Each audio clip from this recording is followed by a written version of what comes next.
I'm Alex Meek-Holmes, and I'm a Government Transformation Advisor in Amazon Web Services. Before that, I was in UK government.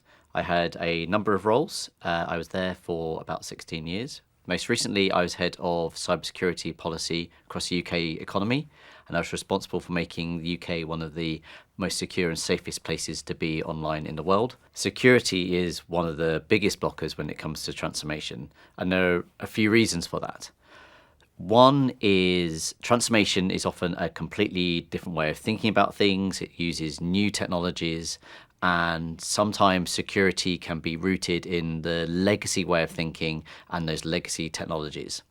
If you take cloud, for example, so cloud isn't just a new type of technology. It's almost a revolutionary way of consuming technology. It's compute and storage on demand delivered over the internet. And if you're just trying to evolve security, rather revolutionize how you think about security and a different approach to security, it can be a blocker because it hasn't caught up with that new way of thinking.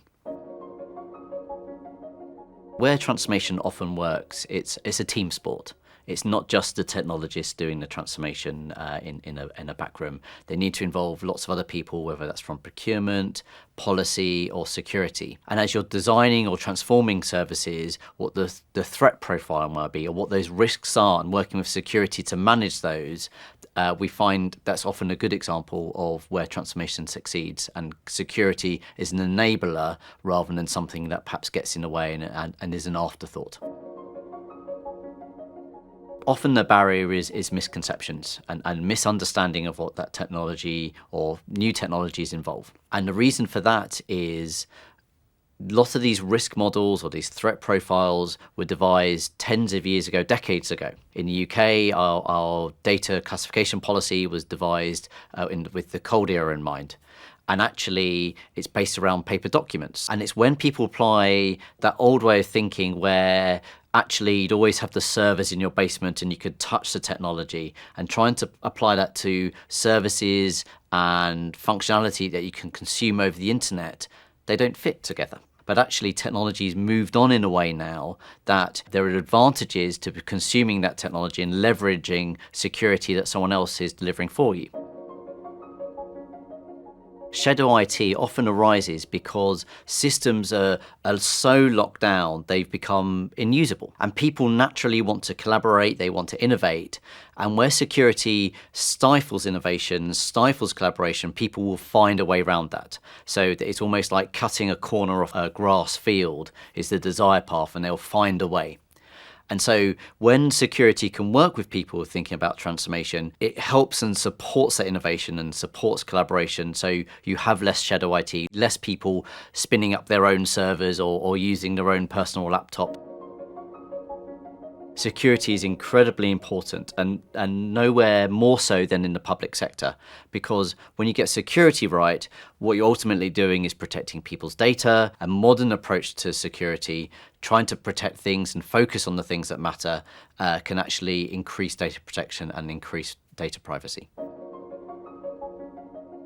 So when I worked on cybersecurity in UK government, one of the most common pieces of advice the National Cybersecurity would give out is about patching software. And one of the great things of things like cloud is it is someone else's job to manage a lot of that patching for you. Some of the biggest breaches in recent history, the Equifax one, for example, that was unpatched software.